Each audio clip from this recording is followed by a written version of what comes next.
দেখতে দেখতে 2025 সাল কিন্তু শেষ হয়ে গেল। সামনে কিন্তু আমাদের নতুন বছর 2026 সাল শুরু হচ্ছে।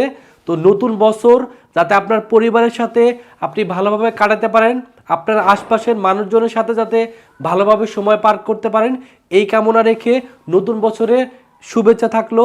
Happy new year. তো আজকের এই ভিডিওতে আমরা মেনলি আলোচনা করব জাতীয় বিশ্ববিদ্যালয়ে ভর্তির একটা আপডেট তথ্য নিয়ে। এই জাতীয় বিশ্ববিদ্যালয়ে অনার্সে ভর্তির আবেদনের সময় কিন্তু বৃদ্ধি করা হয়েছে। সো কত তারিখ পর্যন্ত আপনি আবেদন করতে পারেন এই আপডেট তথ্যটা জানাই দিব। যেহেতু জাতীয় বিশ্ববিদ্যালয়ের আন্ডারে আপনাদের এলাকার বিভিন্ন যে সরকারি কলেজগুলো আছে, সেই সরকারি কলেজে অনার্সে সায়েন্স আর্টস কমার্সে পড়তে গেলে অবশ্যই আপনাকে আবেদন করতে হবে।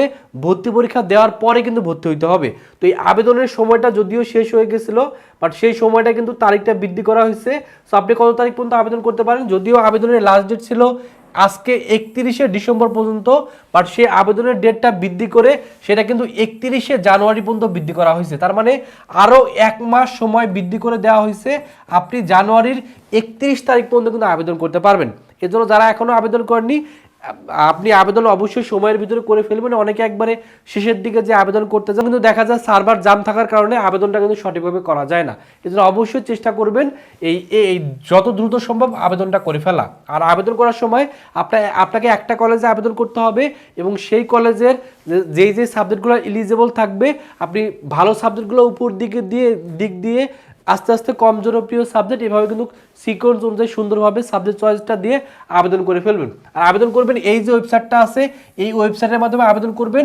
আর আবেদন ফি কিন্তু 1000 টাকা। এই 1000 টাকায় কিন্তু আপনি যেই কলেজে আবেদন করবেন সেই কলেজে যদি অনলাইনে জমা নেয় তাহলে অনলাইনে দিবেন, আর সেই কলেজ যদি সরাসরি জমা নেয় তাহলে আপনি সেই কলেজে গিয়েই কিন্তু আপনাকে এই 1000 টাকা জমা দিতে হবে। এবং আপনার যখন আপনি জমা দিবেন সব কিছু, তখন কিন্তু আপনার ফোনে মেসেজ আসবে। সেই মেসেজটা আসার পরে আপনি সেটা কনফার্ম অবশ্যই হবেন যে আপনার আবেদনটা সম্পূর্ণ হয়েছে কিনা। এবং আপনাকে এই টাকাটা কিন্তু 2 তারিখে অর্থাৎ ফেব্রুয়ারি 2 তারিখের ভিতরে আপনার কলেজে কিন্তু জমা দিতে হবে। অনেকে দেখা যাচ্ছে আবেদন করেন, বাট আবেদনের এই যে আবেদন ফর্মটা বা এই টাকাটা কিন্তু কলেজে যে জমা দেন না, এতে করে কিন্তু আবেদনটা সম্পূর্ণ হয় না। আর আবেদন যদি সম্পূর্ণ না হয়, পরবর্তীতে কিন্তু আপনি ভর্তি পরীক্ষায় বসতে পারবেন না। এজন্য অবশ্যই আপনাকে আবেদনটা কিন্তু সঠিক টাইমের ভিতরে করে ফেলতে হবে। আর আবেদন করার পরে আপনার ভর্তি পরীক্ষা অনুষ্ঠিত হবে। এখন ভর্তি পরীক্ষা কবে অনুষ্ঠিত হবে সেটা ডেট যদিও এখনো জানেনি, তবে আমরা ধারণা করতেছি নির্বাচনের পরে অথবা এপ্রিল বা মার্চ মাসের দিকে আপনাদের ভর্তি পরীক্ষাটা অনুষ্ঠিত হবে। আর যখনই ভর্তি পরীক্ষার ডেট দিবে অবশ্যই ভিডিওর মাধ্যমে কিন্তু আপনাদের জানাই দিব। আর ভর্তি পরীক্ষার কেন্দ্রটা হলো আপনি যেই কলেজে আবেদন করবেন সেই কলেজে আপনার কেন্দ্র পড়বে, অথবা সেই কলেজের আশপাশেই আপনার কিন্তু ভর্তি পরীক্ষায় যে ভর্তি পরীক্ষাটা দিতে হবে। আর অলরেডি আপনারা জানেন যে বাংলাদেশের প্রায় 2257টি কলেজ আছে। এই কলেজের ভিতরে সরকারি কলেজ আর বেসরকারি আছে 881টি। তো এই যে কলেজগুলো আছে আপনাদের জেলা বা উপজেলা পর্যায়ে, এই কলেজগুলোতে আপনি যে কোনো সাবজেক্টে ভর্তি হতে গেলে আপনাকে কিন্তু ভর্তি পরীক্ষা দিতে হবে।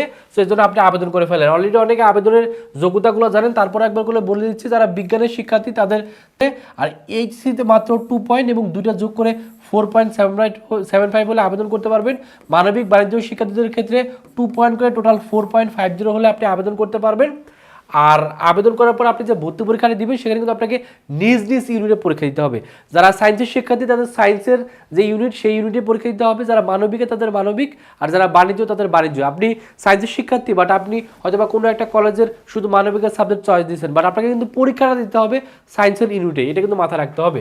পরীক্ষা 100 মার্কের এমসিকিউ পরীক্ষা অনুষ্ঠিত হবে, আর জিপি থেকে নেওয়া হবে হলো 100 মার্ক, আর এটা পাস মার্ক হলো 35। এই 100-এর ভিতরে 35 পেয়ে আপনাকে পাস অবশ্যই করতে হবে। আপনি যদি পাস করতে না পারেন তাহলে কিন্তু আপনি কোনো কলেজেই অনার্স লেভেলের কোনো কলেজে কিন্তু ভর্তি হওয়ার জন্য এলিজিবল হবেন না।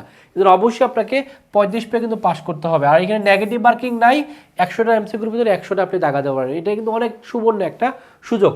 অলরেডি মানবন্টন জানেন, বিজ্ঞানের জন্য মানবন্টন হলো ইংলিশে 20, বাংলা থেকে 20, জিকে থেকে 20, আর এইচএসসি যে গ্রুপ সাবজেক্ট আছে অর্থাৎ ফিজিক্স, কেমিস্ট্রি, ম্যাথ, বায়োলজি, এই 4টা সাবজেক্ট থেকে 40 মার্কের গ্রুপ সাবজেক্ট থেকে প্রশ্ন আসবে। সেমভাবে বাণিজ্যের জন্য মানবন্টন দেওয়া আছে, মানবিকের জন্য কিন্তু মানবন্টনটা এখানে দেওয়া আছে। তো যারা চাচ্ছেন শেষ মুহূর্তে ন্যাশনালের জন্য ভালো একটা প্রিপারেশন নেওয়া বা জাতীয় বিশ্ববিদ্যালয়ের জন্য ভালো একটা প্রস্তুতি নেওয়া, বিশেষ করে গ্রুপ সাবজেক্টের প্রস্তুতিগুলো নিয়ে ফেলা, তারা চাইলে আমাদের ভার্সিটি কক গুচ্ছ টার্গেট কোর্সে ভর্তি হতে পারেন। এখানে ভর্তি হলে আপনাদের জাতীয় বিশ্ববিদ্যালয়ের জন্য গ্রুপ সাবজেক্টের যে প্রস্তুতি তার শতভাগ হবে এবং গুচ্ছের জন্য 100% প্রিপারেশন হবে। কারণ অনেকে এখন গুচ্ছের জন্য প্রিপারেশন নিচ্ছেন। সো যারা ভর্তি হতে চান, কোর্স ফি যদিও 2000 টাকা, তবে শেষ মুহূর্তে আপনাদের কথা চিন্তা করে এটা 50% ডিসকাউন্টে এখন 1000 টাকায় ভর্তি নেওয়া হচ্ছে। তো যারা ভর্তি হবেন এই নাম্বারে 1000 টাকা বিকাশে পাঠিয়ে এই নাম্বারে কল দিবেন অথবা এই নাম্বারে হোয়াটসঅ্যাপে নক করলে কিন্তু ভর্তি করে নেওয়া হবে। এবং এই কোর্সে ভর্তি হলে আপনার গুচ্ছের প্রস্তুতি 100% হবে আর জাতীয় বিশ্ববিদ্যালয়ে গ্রুপ সাবজেক্টের প্রস্তুতিগুলো কিন্তু হয়ে যাবে।